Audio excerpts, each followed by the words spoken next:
Is Rand Paul libertarianism consistent or compatible with kind of communitarian conservatism, even of the type that Ronald Reagan emphasized when he talked about family, work, community, and church? Are these incompatible visions in your mind? Yes. All right, on to you, Karl. I think that there Could you elaborate? I think there are significant ideological tensions within the Republican Party that come to fundamental matters of governing vision. And those work themselves out in the primary process. This has been dubbed the libertarian moment, and there's a lot of truth to that. Rand Paul is a very effective politician, very different from his father. Rand Paul really represents libertarianism without the edge of looniness, and he's very effective at speaking into events to support a very strong ideological perspective. And there are a lot of events now that are conspiring in a liberal or a libertarian direction. Everything from exhaustion with global commitments, which I think are broadly shared by Americans, whether we head towards a crash with fiscal easing, which I think has been a traditional libertarian critique about money.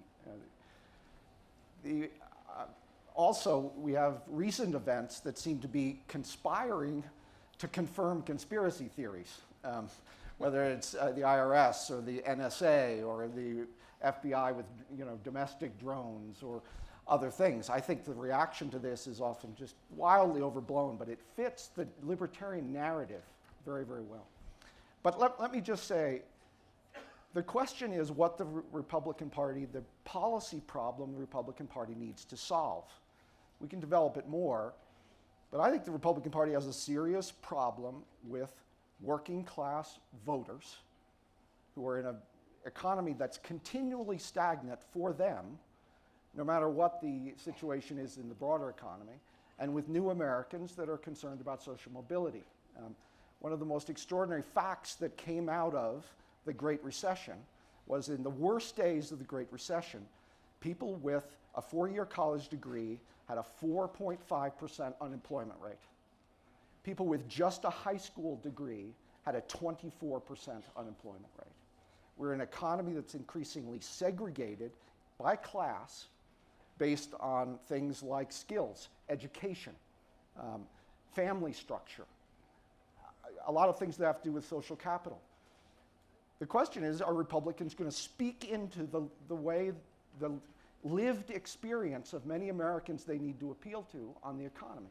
I don't think libertarianism speaks into those concerns effectively if the Republican Party is going to expand and change its base. I mean, this is when Rand Paul's approach here not only calls into question Obamacare and the Obama agenda, but the Great Society and the New Deal and maybe the Lincoln administration when it comes with the role of government.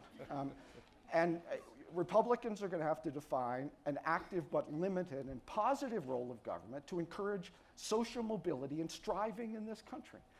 The traditions that speak into that are the Lincolnian traditions of taking the side of entrepreneurship and economic progress and social mobility. The Catholic tradition, which talks about subsidiarity and the importance of mediating institutions and solidarity with the poor.